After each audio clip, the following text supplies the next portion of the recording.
Good morning, everybody. I'm Morton Blackwell, president of the Leadership Institute, and it is my great pleasure to welcome you to this, our July Wednesday Wake Up Club breakfast. We have a wonderful program in store for you. We live in interesting times. This morning's Washington Times talks about the thing which is about to convulse our nation, one of the major political contests and struggles of our lifetimes, if not of our nation's history. And they quote in the Washington Times, Judge Robert Bork, and I just want to read you some of what they had in Inside Politics today. Democratic senators, filibusters of the president's previous judicial nominees, demonstrate the liberals' determination to retain the high court as their political weapon. They claim that conservative critics of the court threaten the independence of the judiciary as though independence is a warrant to abandon the Constitution for personal predilection. The court's critics are not angry without cause. The court has converted itself from a legal institution to a political one and has made so many basic and unsettling changes in American government life and culture that a counterattack was inevitable and long overdue. The leaders of the Democratic Party in the Senate are making it the party of moral anarchy, and they will fight to keep the court activist and liberal. I can't recall seeing anything more to the point than this by our friend Judge Bork. I want to take this as the first public opportunity I have had to thank the Leadership Institute staff for their crucial role in the success of the July 4th soiree. It was, we believe, a record turnout, benefited by the fact that we had some outstanding speakers scheduled to be there, and benefited further by the fact that the temperature was about 10 or 12 degrees cooler than it might have been, and the humidity was about 25% humidity less than it could have been. It was a great event. Our estimate is that 930 people were in attendance. That we have to guess a bit because the children who come don't always get their name tags. But 930 is a good estimate.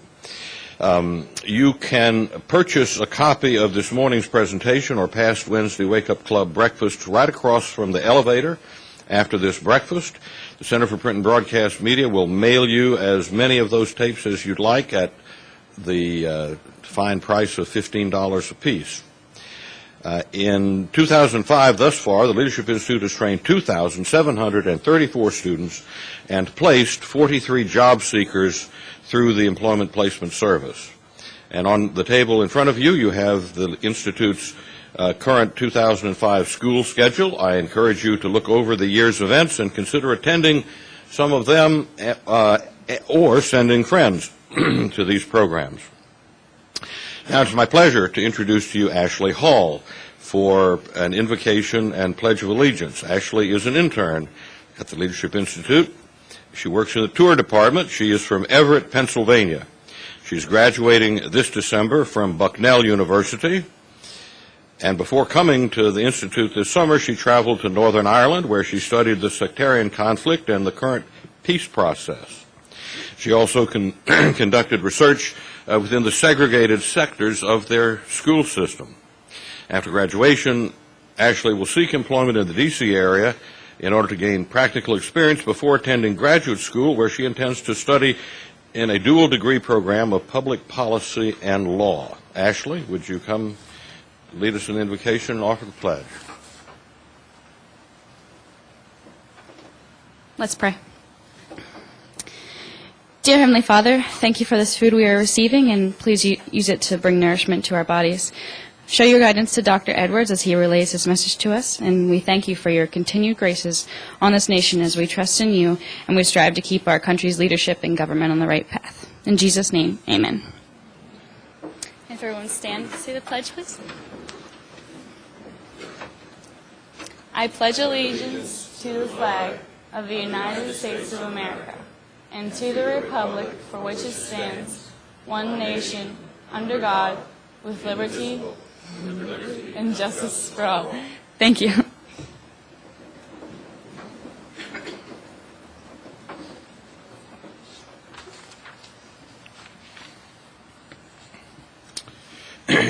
One more thing about the judiciary.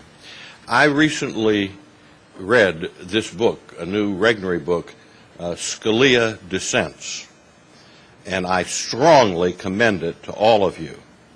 I had never read more than excerpts from Justice Scalia's opinions on the Supreme Court.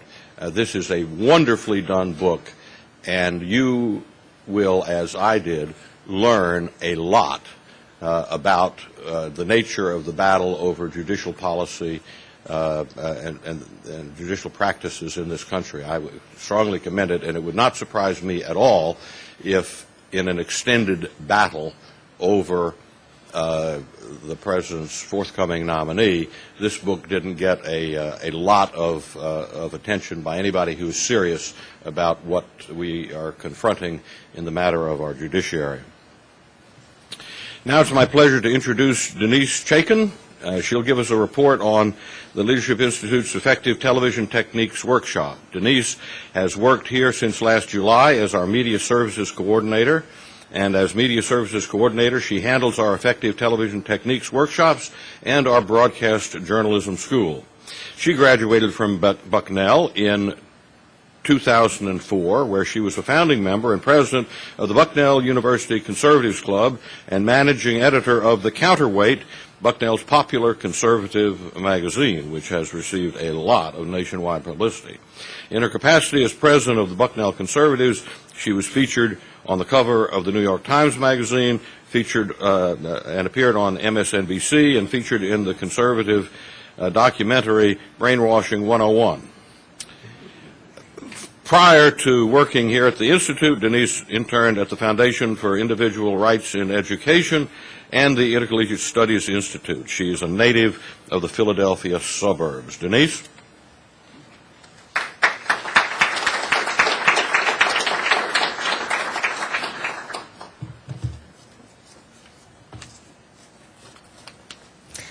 I'd like to start this morning by reading an excerpt from Bob Greene's book, Fraternity. The part I'm going to be reading, he's interviewing Richard Nixon in the early 1980s.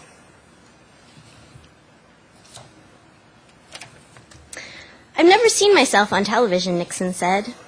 I've never had a tape of myself and then studied the tape and then gone out and practiced.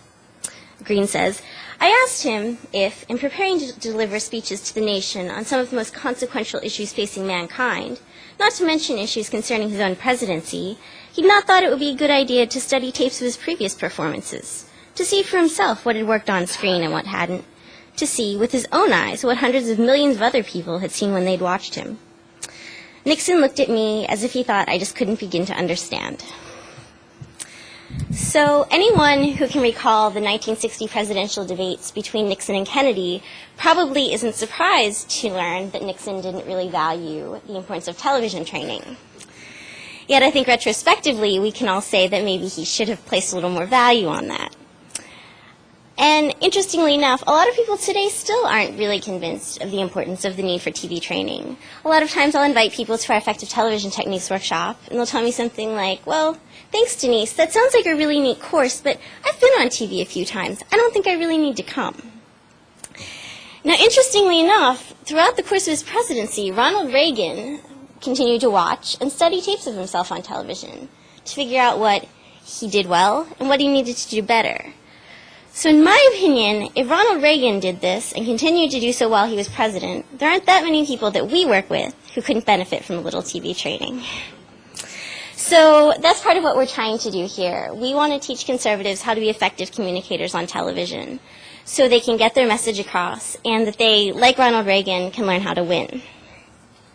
Now, in our Effective Television Techniques workshops, we discuss a lot of aspects of how to be on television, what makes you good, and give people information that they need to learn how to be good themselves. So I want to share a few things with you today that I think are among the most interesting parts of our courses. Now, one thing that a lot of people here might be able to relate to is the fact that when watching TV, the average American changes the channel over 100 times an hour. Knowing this fact, I think anyone who's going to be on television can realize that you better be doing something pretty interesting to keep people from changing the channel. Another thing we discuss a lot is appearance on TV. A lot of the most frequently asked questions we get are about makeup. Women tend to ask us things like, what kind of makeup should I wear? And how much makeup should I wear? And men tend to ask things like, do you really want me to wear makeup? And when they get past the fact that, yes, you do need to wear makeup to be good on TV, the question becomes, and how do you suggest I go about buying this makeup? And I guess it's not surprising to find that conservative men are a bit reluctant to wear makeup. But for some of us here, our lives would be a bit easier if they were a bit more used to it. But TV training has gone so well for us this year. To put it in perspective, last year, in 2004, we held 37 schools and trained 244 conservatives. This year, we've already held 41 schools and trained 305 conservatives. That's 25% more than last year, and we still have 6 months to go. One of the ways we've been able to work with so many great people is by going to conferences. We've attended CPAC, Young America's Foundation's Freedom Fest in Las Vegas, the Pennsylvania Leadership Conference, and the National Religious Broadcasters Convention in Anaheim. And they've been an amazing way for us to introduce the Leadership Institute to people who otherwise haven't been familiar with us, and for us to get to work with some really neat groups of people. We've also been thrilled to see other organizations coming to us when they need to brush up on their TV skills. For example, we've had the opportunity to work with policy experts from the Heritage Foundation, Focus on the Family, American Life League, Students for Saving Social Security, and the Foundation for Individual Rights and Education, better known as FIRE. I personally was really excited to work with the people from FIRE when they came, David French, their president, and Greg Lukianoff, their director for legal and public advocacy, as I interned there when I was in college. And as we do with many TV trainings, we held a mock debate for Greg when he came in, so he got to practice debating a liberal on TV. And I got to pretend to be the liberal. I was a little worried about this at first, thinking, okay, I agree with everything they say. I could certainly argue from their perspective, but how am I going to argue as a liberal? Though once we got started, all I really needed to say things was, Greg, but that's not nice. And Greg, that hurts people's feelings. And I think I sounded like a convincing liberal. So as you can see, we really do have a lot of fun with our TV training and get to work with amazing people. This school's so unique for us in that we get to train everybody from college students to people in Congress. We're so glad that we have the opportunity to work with all these people and show everybody the amazing resources we have here at the Leadership Institute with our television studios. We really have endless possibilities in how we can expand the school. There's all sorts of established political insiders who've been working in politics and appearing on TV for decades who can still enjoy and learn from our TV training. To name one, our very own Morton Blackwell just attended 2 TV training sessions this past May.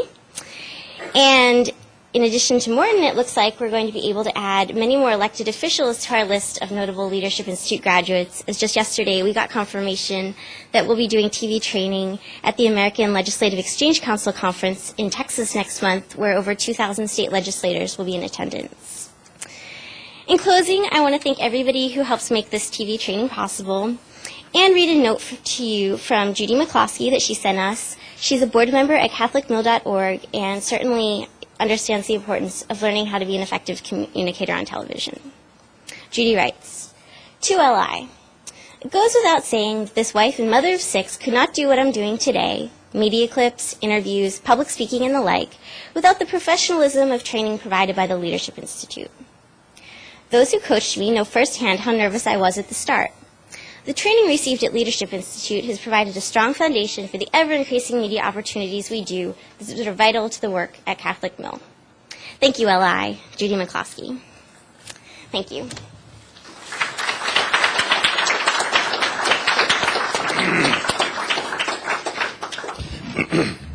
Thank you, Denise. When we had a bunch of donors here over the weekend, it was mentioned that I had taken the training, And later the speaker said, now I'm going to show you a videotape. And my heart went up into my throat, lest they be running this video. But fortunately, it was a different video. And it's now my pleasure and honor to introduce to you the gentleman who will introduce our speaker.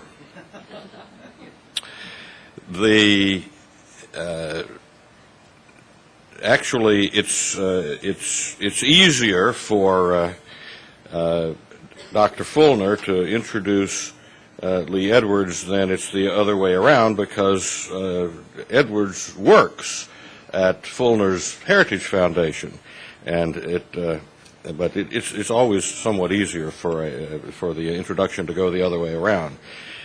Dr. Ed Fulner has been president of the Heritage Foundation since 1977, and he has built the Heritage Foundation into what is referred to often as the crown jewel of the conservative movement. Ed holds 10 honorary degrees and has an MBA from the Morton School at the School of Business at the University of Pennsylvania, and Ed's earned PhD is from the University of Edinburgh. Ed is the author of 5 books, and I'm told has almost completed his 6th.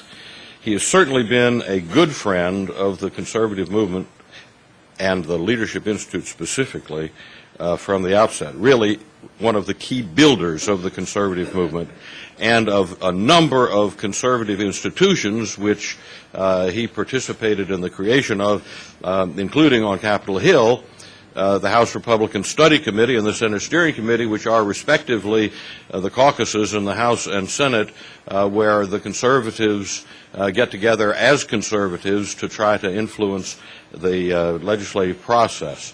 I present to you one of the stars of our movement and founders of our movement, Dr. Ed Fulner.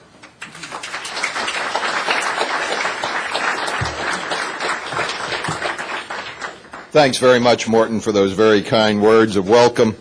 It's a great pleasure for me to be back at the Leadership Institute, to be back in the Woods building, to be here among friends, and to say thank you again, Morton, not only for what you and Helen and your staff do month in, month out, year in, year out, but what you've done personally for us. Our daughter Emily, between her junior and senior years at Lynchburg, was in your Capitol Hill training program, and she went on from there, worked with Trent Lott and Kay Bailey Hutchison in the Senate. She then succumbed to an offer to go up and take the retail program at Saks Fifth Avenue, moved to New York, and has since worked at Saks and Bergdorf's and Polo. And I'm very happy to report to you, Morton, that she and her husband Chris are expecting, and that there will be another conservative joining the ranks come December. So, but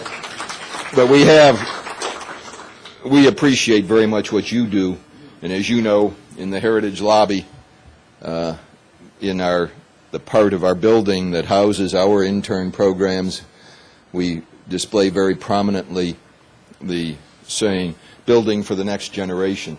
And that is what you have done so effectively with the Leadership Institute. I congratulate you and your colleagues, your donors, everyone who's here who supports you, and all of our friends around the country who have helped build the Leadership Institute into what it is.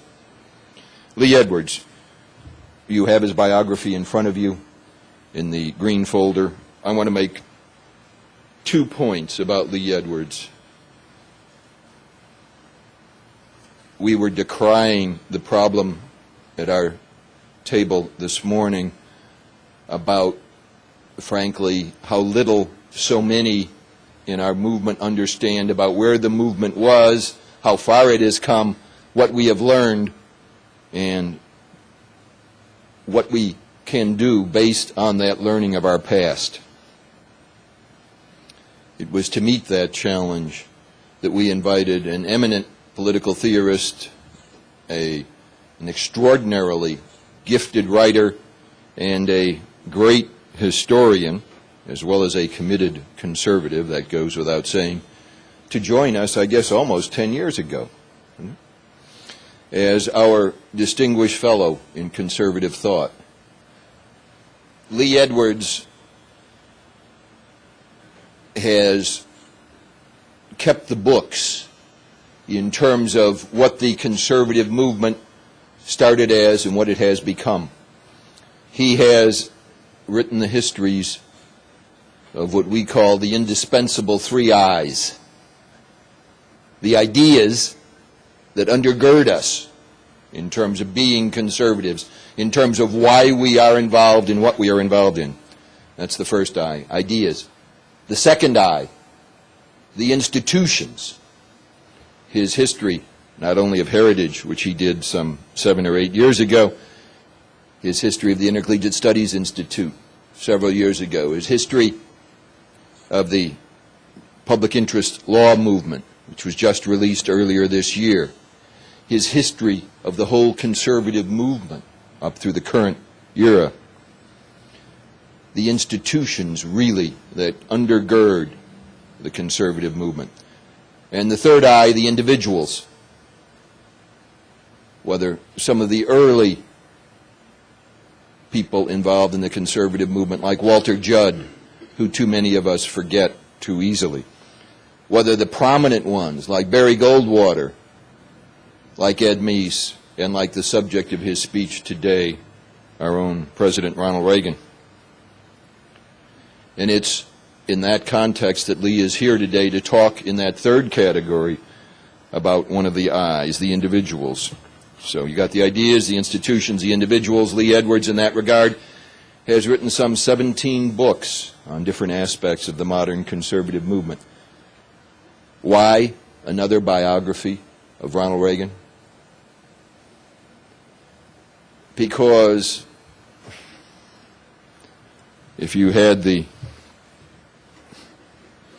misfortune of working with Edmund Morris when he was in residence at the White House, literally, supposedly writing the definitive biography of Ronald Reagan in his era as President of the United States, you know how wrong he got things. You know that really what we as conservatives need is a respectable, respectful, and accurate rendering not only of what Ronald Reagan did in the White House, but what made Ronald Reagan do and made him able to do what he did. Lee Edwards talks about the inherent attributes of Ronald Reagan, his commitment to courage, to justice, to prudence, and to wisdom. As one of his competitors in the book business said, I'm often asked for the title of a readable, fairly brief biography of Ronald Reagan, and there is now a good one out. It's Lee Edwards, The Essential Ronald Reagan. Lee, we are proud of you. We are proud of what you do, not only at Heritage, but for the whole conservative movement. Come up and tell us about your book, will you?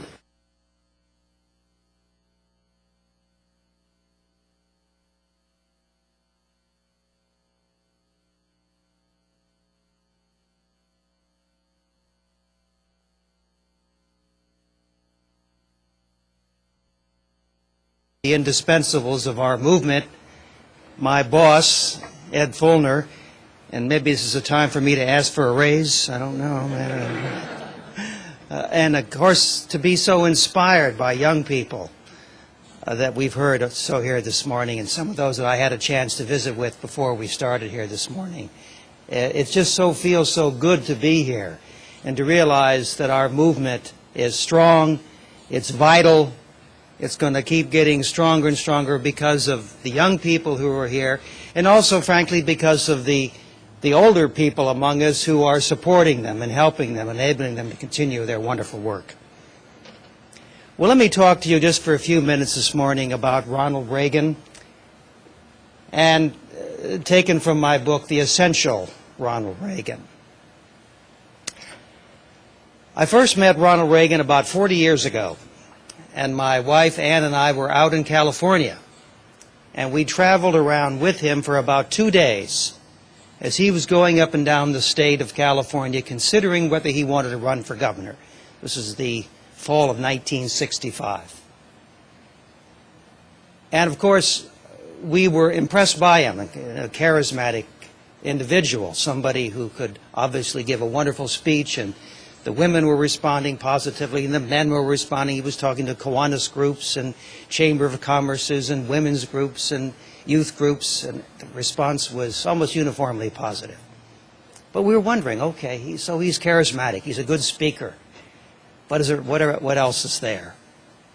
At the end of that second day, Mr. Reagan said, well, come on up to the house. It's been a tough 2 days. We've been on the road. I'm sure you're thirsty.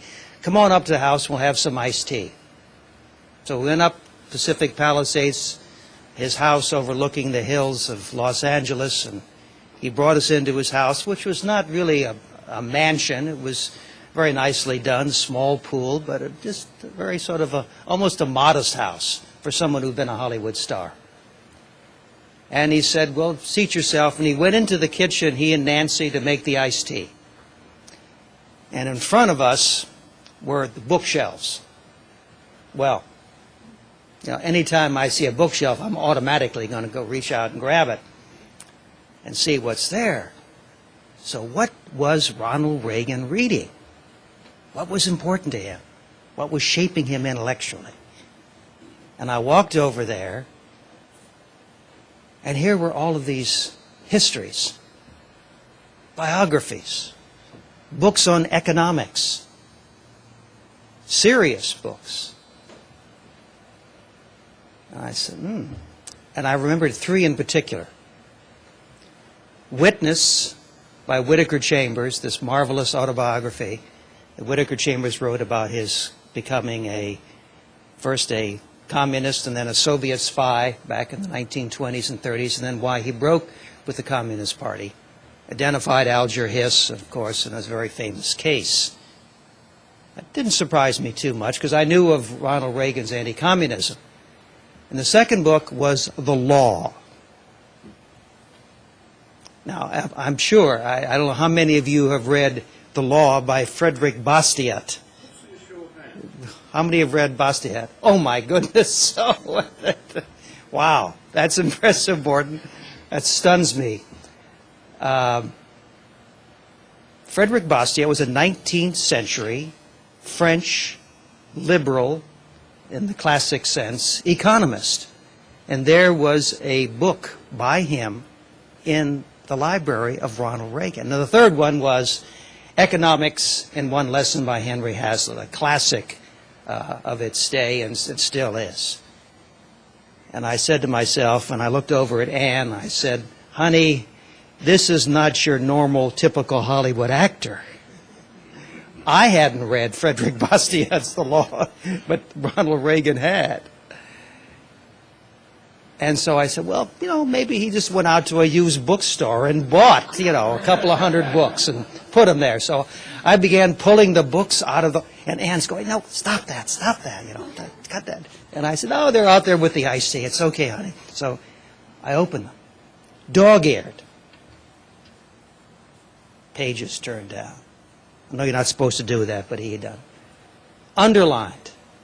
Annotated with little comments in the margins. He had read these books. He had not only bought them and put them on a shelf, but he had read them. Here was a thinking conservative. Here was a man of ideas. Here was no puppet, dangling at the edge of somebody else's strings. Here was a thinking conservative. And shortly thereafter, I predicted in a little book that I wrote about him that he would become President of the United States of America. Now, to be honest, some of my predictions have not always come right, but I got that one right. 16 years later, in the Oval Office of the White House, I presented an updated version of my biography of Ronald Reagan. And this was in December of 1981. And we had met along the way, and I'd interviewed him and so forth, and kept abreast with him, what he was doing and his attempts, and I'll talk about that in just a minute. But this new biography, the publisher, in an attempt to sort of hype sales, had put a rather tacky and glaringly yellow banner which said, "Complete through the assassination attempt." It's pretty, it's a little too hard sell. But that was the book which I had and which I gave to the president in the Oval Office. And we're chatting there. They're taking pictures, and I can see him looking at the cover. I knew he was going to say something. So what was he going to say?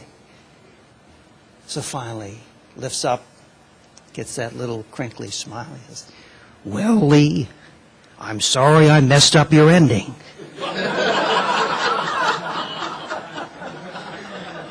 Once an actor, always an actor. You like that death scene, So what I couldn't top that, so I didn't try.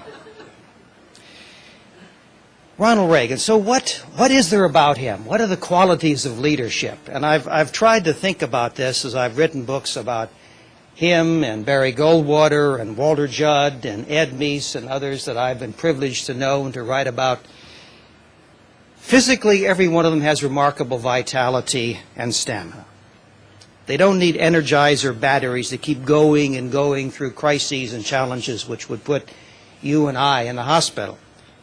For example, after his 1976 defeat by Gerald Ford, when Ronald Reagan, was trying to get the presidential nomination, all of his staff and his aides said, "Well, that's it." Mike Deaver and Lynn, "Well, that's it. We gave it our best shot." Flying back to California, Ronald Reagan, at age 65, was already thinking about running again. Keep going. Mentally, they're quick and facile, able to penetrate easily to the heart of an issue, and to shift quickly from issue to issue. I recommend for you to read, if you haven't already done so, Reagan in His Own Hand, which is a collection of radio manuscripts which Ronald Reagan, researched and wrote from about 1975 to 1979. This book is a compilation of about some 700 of them. Extraordinary. These were commentaries by him on the issues of the day in the mid-'70s and the late '70s. Foreign policy, domestic policy, taxes, the Soviet Union, China, Amtrak, whatever it was. He wrote a commentary about it and researched it. The breadth and depth of these are such that the editor of this volume called Ronald Reagan a one-man think tank. Now, Ed, we've got, 200 people at the Heritage Foundation. Here was Ronald Reagan covering all the issues, maybe not quite as well as some of the Heritage analysts, but doing a pretty doggone good job, all by himself. All by himself. And we do have the handwritten manuscripts. Those were retained, even though he threw them away, the secretary grabbed them, and they were stuck away in a box somewhere, and then were found and published in this book. Philosophically, a set of core beliefs from which these leaders, rarely strayed. They don't hesitate to go against the popular grain if they think it's in the best interests of America. For Ronald Reagan, those beliefs include limited constitutional government and the free market. I also think that there are particular 4 virtues which Ed has already made reference to. And I think that Ronald Reagan really embodied these: courage, prudence, justice, and wisdom. Now let me just take you through those, if I may. First, the quality of courage. Well, who can forget that when he was shot on Monday afternoon, March 30th, 1981, President Reagan seemed to spend most of his time reassuring everybody else that he was okay, that he was not hurt, or not hurt seriously. When Nancy came to the hospital, and there he was, in the bed, and he looked up at her and he said, "Honey, I forgot to duck." He was concerned about her, making sure that she felt okay about that. And as they put him on the dolly and began wheeling him into the operating room, he happened to look up, and there were his three top aides, Ed Meese, Mike Deaver, and Jim Baker, sort of up against the corridor wall there with long faces, worried, apprehensive about their leader, about the president. And what did President Reagan say? He looked up and said, "Hey, who's minding the store?" Concerned about the other person, not about himself. And they wheeled him in the operating room, and they put him on the table there to begin that operation of some 2 hours and more to find that bullet, which they discovered was less than 1 inch from his heart. Who believes in divine providence? I certainly do. And as he was lying there, he looked up, again, concerned about the other fella. He said, "Well, I hope you're all Republicans," talking to those gentlemen and surgeons who were going to work on him. Hugh Sidey of Time magazine, commenting and reflecting on that attempted assassination, wrote, "The stuff of successful leadership is finally an accumulation of adversities, bluntly confronted and firmly mastered." Well, President Reagan exhibited political courage as well as physical courage when he took office and disregarded the conventional wisdom, which at that time, because we were in a recession, called for what? A tax increase, right? Right. And instead, he pushed hard for tax cuts in his Economic Recovery Tax Act of 1981. Newsweek called the act, which cut taxes across the board, quote, "a second New Deal, potentially as profound in its import as the first was a half-century ago." Newsweek got it right. By the beginning of 1983, the president's tax reform ignited an unparalleled period of economic growth throughout the 1980s and into the 1990s. Bill Clinton was building on Ronald Reagan's economic recovery plan of some 10 years before. President Reagan displayed courage when he decided the policy of containment wasn't working. The time had come not merely to contain communism, but to defeat it. Détentists and accommodationists were horrified, of course, but in his very first news conference as president, Reagan denounced the Soviet leadership as still dedicated, quote, to world communism and a one-world socialist communist state. Those were blunt words from our president, and they signaled to the Kremlin and to the Soviet Union that here was a different kind of American president, a different kind of American leader. In March of 1983, President Reagan delivered a powerful 1-2 combination of blows to Moscow, asserting the Soviets were the masters of an evil empire, and also announcing the Strategic Defense Initiative. With regard to that first phrase, the evil empire, years later, after he left the presidency, he was traveling in Eastern Europe, in Germany and Poland. He was told by the Eastern European leaders how thrilled they had been, how excited they had been when they'd heard those words. They said to themselves, here at last was an American president who understood what communism was all about. And they took inspiration from that, and they decided to stand firmer and stronger against communism as a result of it. And with regard to SDI, believe it or not, there was strong opposition to it throughout the Reagan administration, and often at the highest levels. Secretary of State George Shultz, an ex-Marine, once called George Keyworth, the president's science advisor, a lunatic for advocating SDI.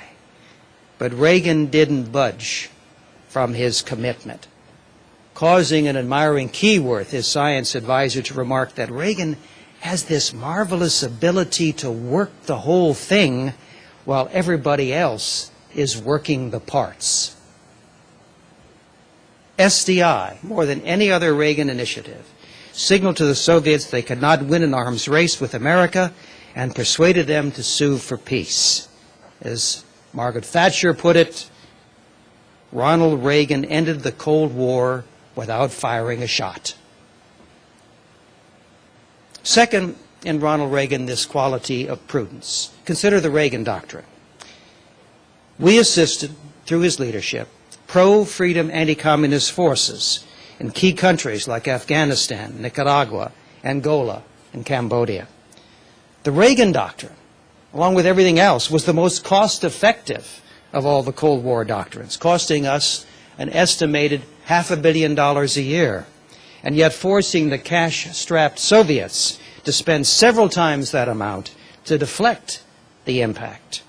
And the doctrine resulted in a Soviet pullout from Afghanistan, the election of a democratic government in Nicaragua, and the removal of 40,000 Cuban troops from Angola, and the holding of monitored elections there. Third, the quality of justice.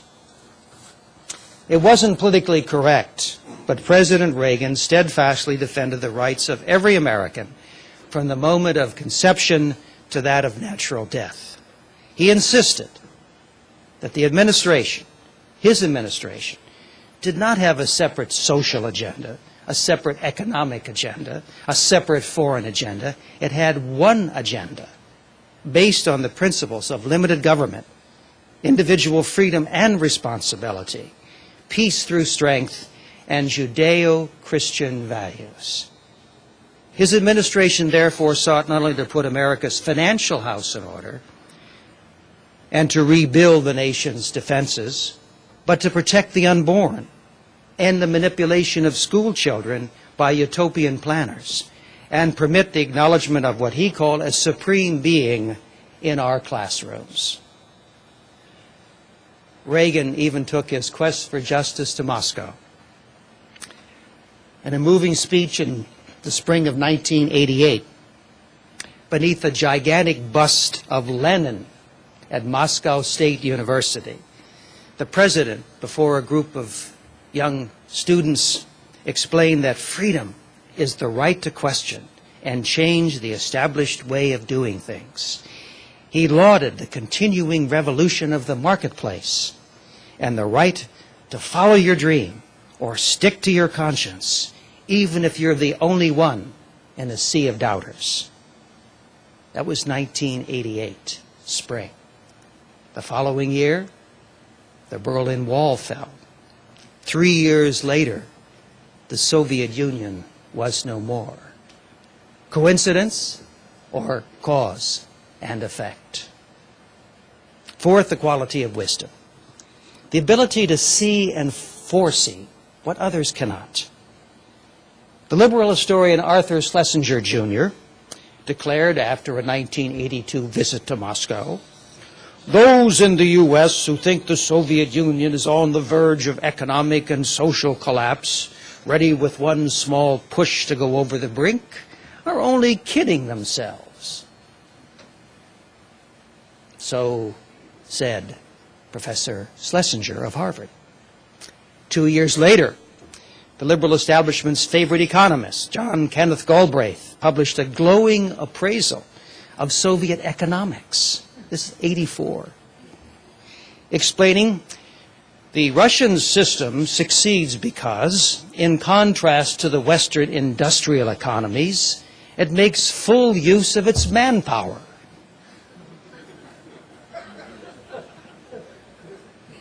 The Soviet economy has made great national progress in recent years.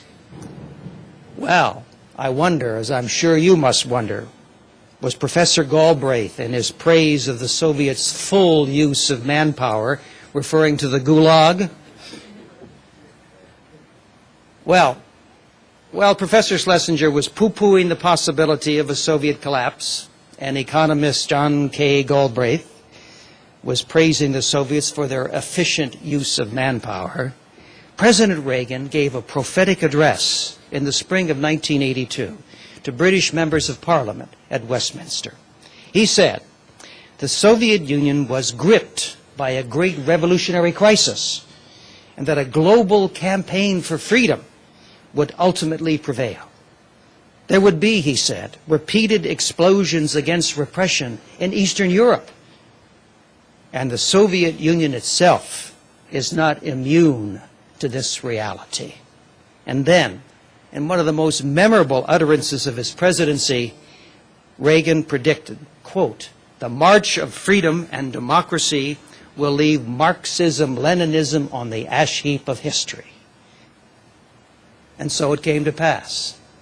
And yet, Professor Schlesinger and other liberal historians continue to rank Ronald Reagan in the bottom tier of American presidents.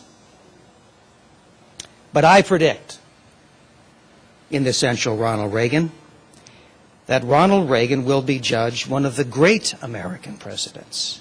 Furthermore, even as the first half of the 20th century is usually called the age of Roosevelt, I suggest the last half of the 20th century will be called the age of Reagan.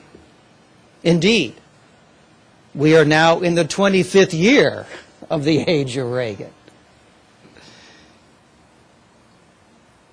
His greatest accomplishment, perhaps, was that he lifted a traumatized country out of a great psychological depression induced by the assassinations of John F. Kennedy and Martin Luther King, Jr., and sustained by the Vietnam War, Watergate, the Carter melees. He used the same political instruments as Roosevelt, the major address to Congress, the fireside chat with the people, and the same optimistic, uplifting rhetoric. But although Roosevelt and Reagan both appealed to the best in America, there was a major philosophical difference between the two presidents. Roosevelt turned to government to solve problems, while Reagan turned to the people. Reagan led Americans to believe in themselves and the future again. He led them to accept they didn't need the welfare state to solve all of their economic and social problems. And he looked the Soviets in the eye and made them blink. Ronald Reagan's trust in the people and his love of freedom were rooted in two fundamental American documents: the Declaration of Independence and the Constitution. From his very first national speech on behalf of Barry Goldwater's presidential bid in October of 1964 to his farewell address to the nation in January of 1989, Reagan turned again and again to the wisdom and philosophy of the founders. Indeed, more than once, he sounded like one of them. In his televised address for Senator Goldwater, Ronald Reagan declared that the idea that, quote, "government is beholden to the people, that it has no other source of power except the sovereign people," is still the newest and most unique idea in all the long history of man's relation to man. Let me just pause here for a second to emphasize that those are the words of Ronald Reagan. No ghostwriter, no speechwriter. Those were the words which he wrote down. He had come to a conclusion were the right words through his study, his research, and his thinking. In his farewell address to the American people in January of 1989, Ronald Reagan turned to one of his most familiar themes, the central role of the American Revolution in his presidency. He said, "Ours was the first revolution in the history of mankind that truly reversed the course of government. And with three little words, we the people. We the people tell the government what to do. It doesn't tell us. We the people are the driver. The government is the car. And we decide where it should go and by what route and how fast." This belief of we the people has been the underlying basis for everything I've tried to do these past 8 years. In that farewell address, President Reagan thanked the men and women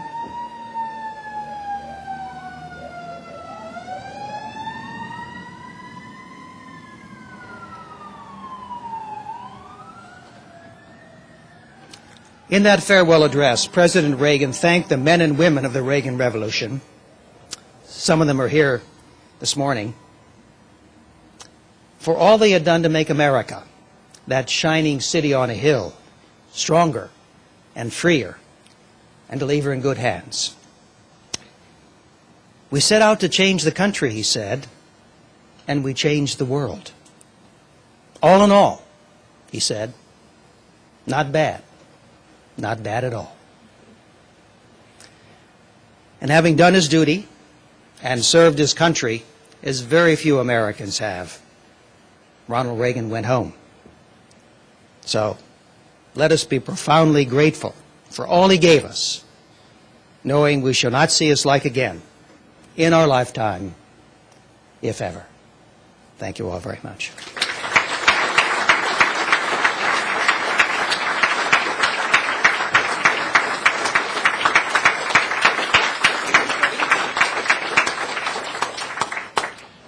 Dr. Edwards has agreed to take some questions. Yes.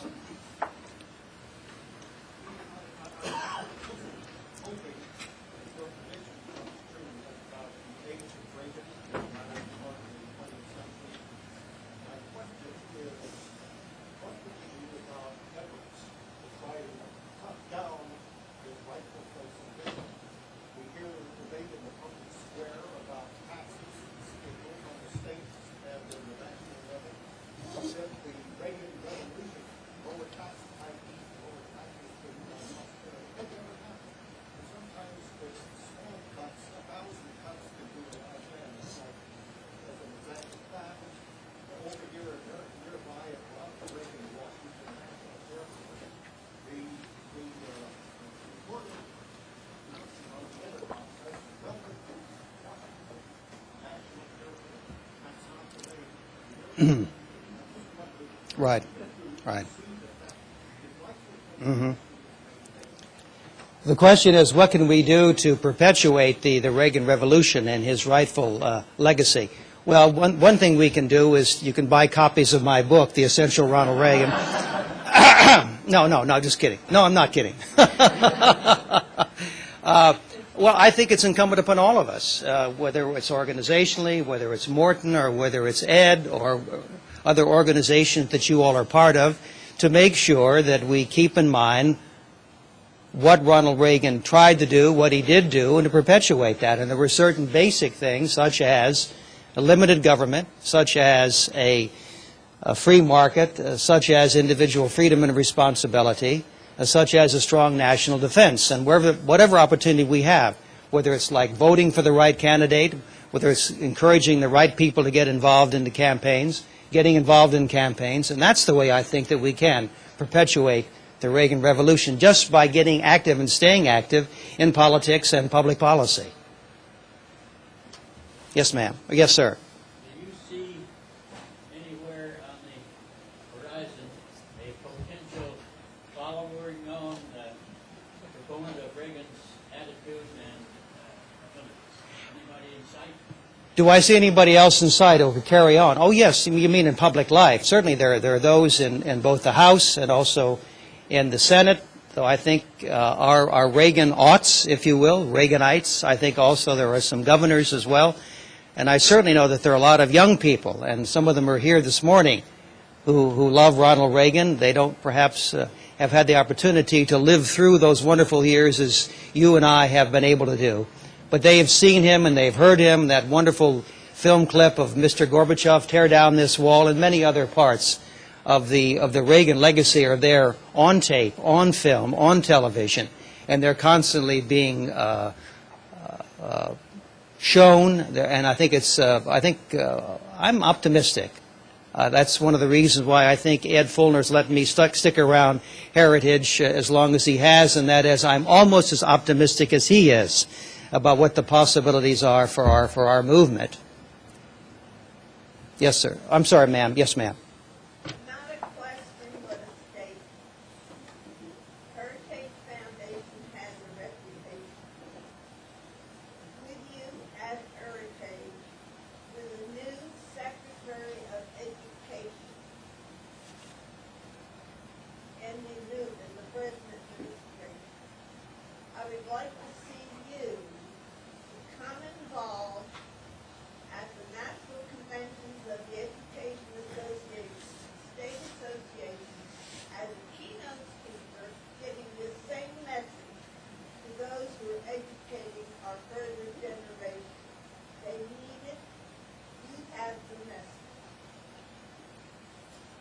Thank you, ma'am. If they'll invite us, we'll show. We'll be happy to come there. Yes, sir. Yes, ma'am. Yes, sir. Come back to you.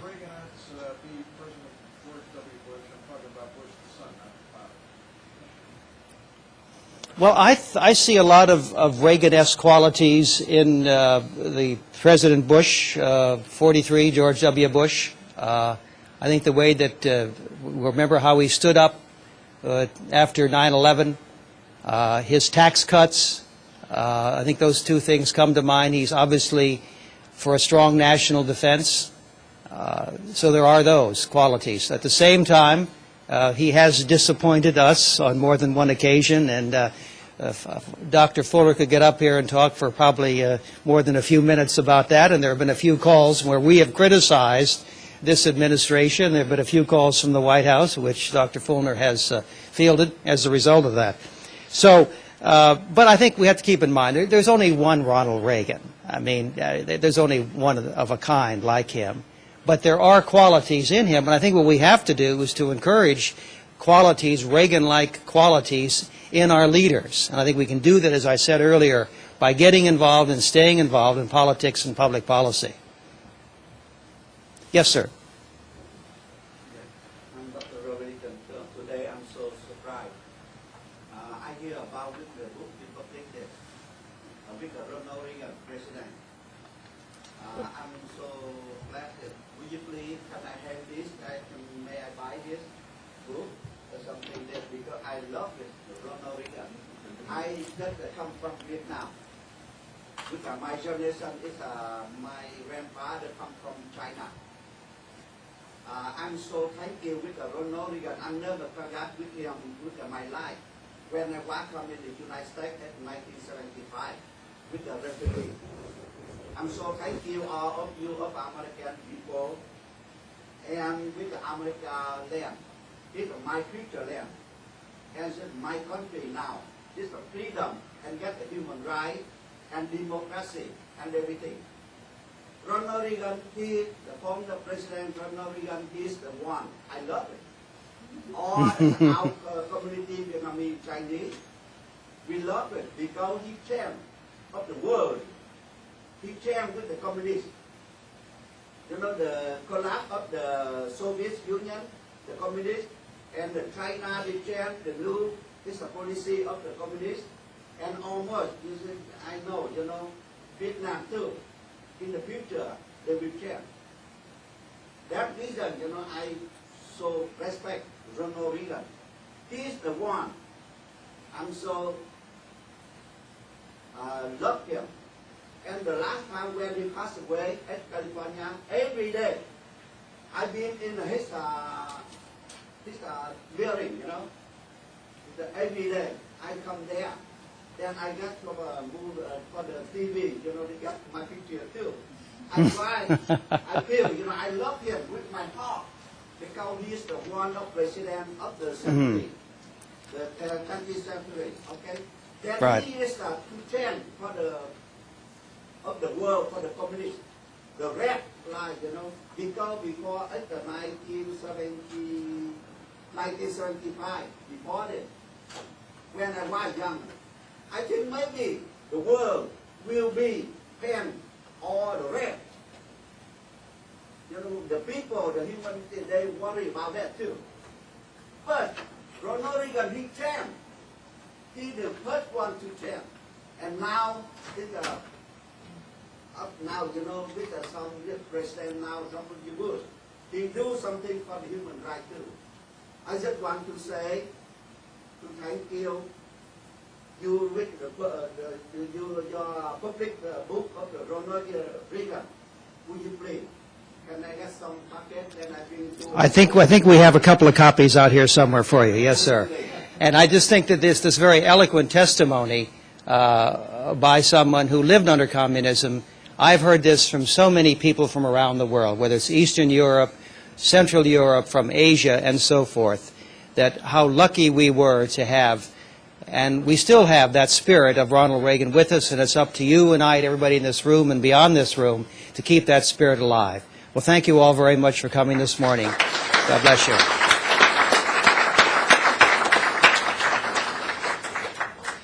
Thank you very much, Lee. Those of you who know me well and know that not only is Lee Edwards a dear friend of mine, that Lee Edwards is one of the people that I count as my mentors.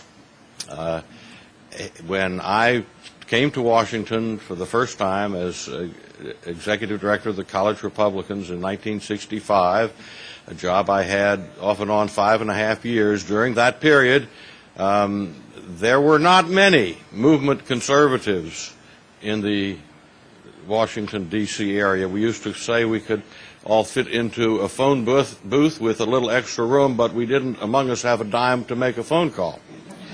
But Lee was established here as interestingly enough, with a public relations firm. And he was the preeminent impresario of conservative events for many years, so much so that at one point the New York Times wrote a piece describing Lee Edwards as the voice of the silent majority. And he was very generous with his time and teaching me and college Republicans and other conservatives how to be effective. And very much of what I do is informed by that early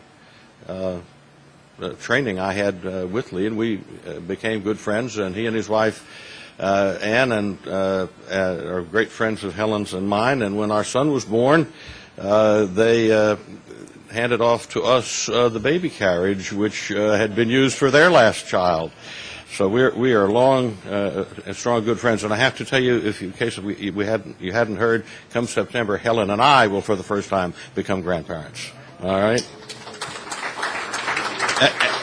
As a token of our appreciation for you, Lee, I am honored to present you one of the Leadership Institute's Adam Smith ties, and I know you'll wear it in good spirit. Thank you. Now, Dr. Edwards' book, The Essential Ronald Reagan, is in fact available for sale after the breakfast for the good price of $20. And you can see his assistant, Kenneth Cribb, if you are interested in purchasing Dr. Edwards' book. Kenneth is already across from the elevator, setting himself up to hand you books in return for a modest payment. Please join us. Huh? And Lee has said he will stay and autograph them for you and sign them, so that would be very neat indeed. Please join us on Wednesday, August 3rd, for our next Wednesday Wake Up Club breakfast. Our featured speaker will be Maryland State Senator Alex Mooney, who claims he has graduated from every single one of the Leadership Institute schools, which is something of an exaggeration, but not too much of one. And he is really a rising star, and Maryland is beginning to show the effects of what he has done in recruiting candidates, et cetera. I have to tell you that over many years I advised Lee Edwards that he really shouldn't live in Maryland because Maryland is hopeless, and why don't you move over here to Virginia because here we have a chance of winning. So he moves from Maryland. Maryland now has Senator Mooney there and all kinds of conservative stuff, maybe going to elect a black conservative Republican senator, and Lee moves to the People's Republic of Alexandria. I mean, you just can't do it. Guests who would like a tour of the building should meet here at the lectern at the conclusion of the breakfast. Chris Steo, step up here, Chris. Chris is going to, so everybody can see him, Chris will give you tours of the building if you would like, including the monster fern in my office. Thank you all for coming.